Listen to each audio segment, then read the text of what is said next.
pretty much just pizza. Alright, so today we're gonna make a healthy pan pizza. High in fiber, relatively low in calories.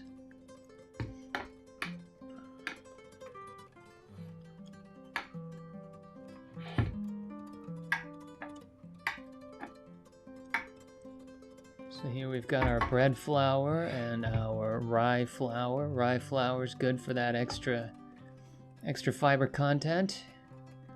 Keep you regular. Alright, so we're gonna get all those ingredients in there.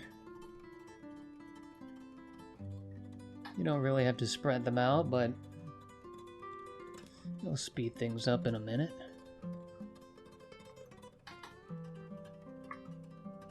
This pizza, it might seem a little dry. There's no oil to keep calories to the minimum. But, you know, you want some pizza. You can't always go crazy.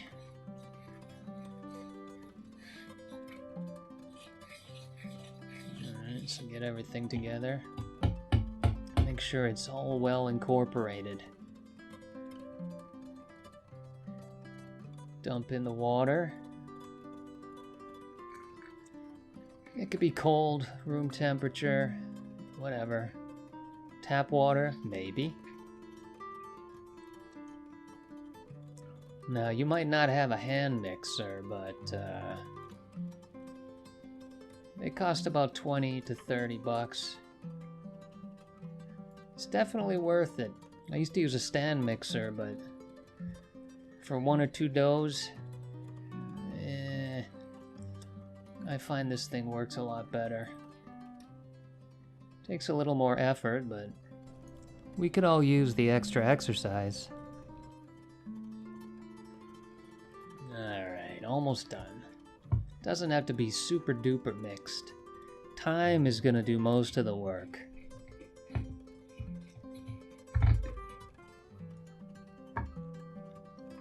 Alright, cover that up.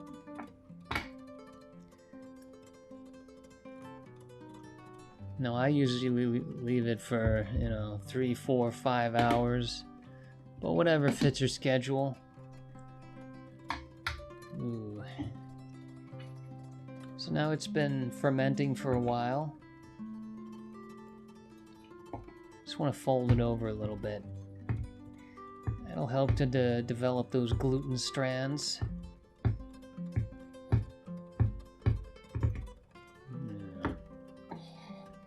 And then cover it in plastic wrap. It's gonna go in the fridge for 2 or 3 days. At least 1 day, I recommend.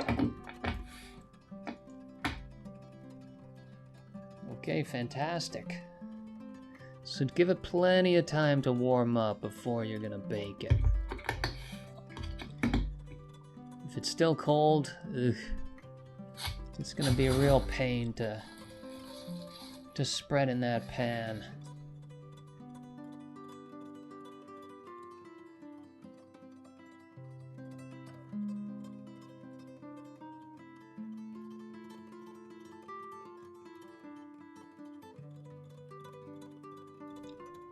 Okay, so mush it around. You want to kind of form it into a ball. Doesn't have to be perfect. Now get a little oil in there. You don't want it to stick later. You just want it to plop right out into the pan.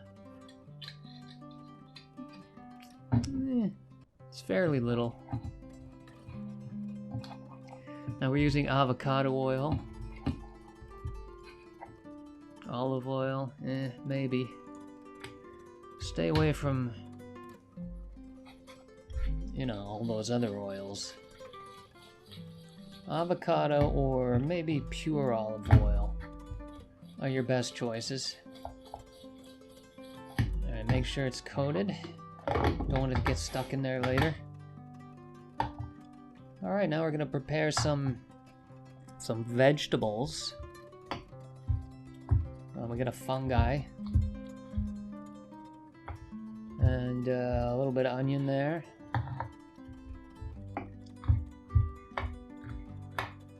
You may opt for no vegetables, which I would typically do, but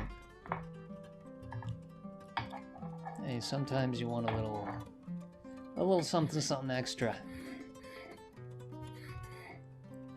Alright, I'm gonna slice it too thinly.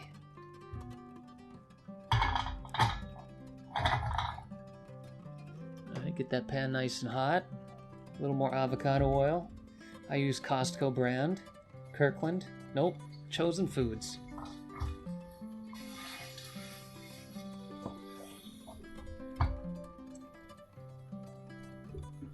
Just keep cooking it until, you know, the onion is fairly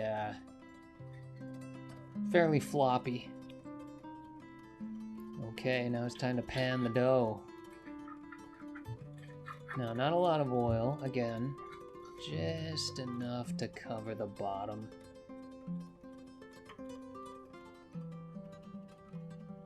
Get the dough ball in there. Just plops right out. Now this may take a bit. Start squishing it around. Just flattening it out.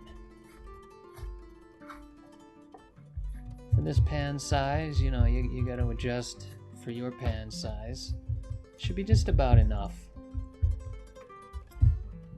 Be fairly thin by the end of it all. But you shouldn't be struggling to fill the pan. And there are our toppings for today. Pretty basic, pretty minimal. I know it doesn't seem like a lot of cheese, but well, when you're working with 1,500 calories for a pizza this size, that's about the best you can do.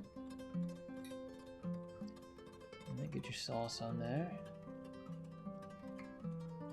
Again, not a lot, just enough. Now the cilantro here, it's up to you. I like it on a pizza, some people don't. Whatever you prefer, go with that. A little bit of ricotta on there. A little Italian seasoning. Whatever you want. Basil. And yeah, you know, I love the salt, so put some salt on there. If you like it salty. If not, hey, feel free to skip it. Now you want to get your oven as hot as it'll go. If that's 200, 200. 230, set it to 230. If it's 250, go to 250. The hotter the better. Until like 300. Then, yeah, you might want to take it easy. So that's just about done.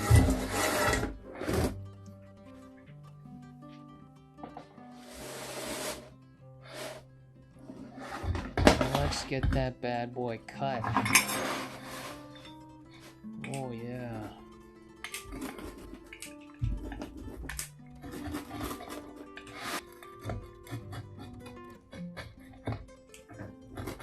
If you don't have a pizza cutter, use a knife. Scissors worked as well.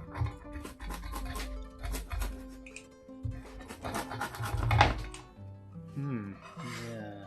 And there you have it. There's a close-up. Check that out. Oh yeah. Well, I tried. And there you go. Enjoy your pizza. Without guilt. Less guilt.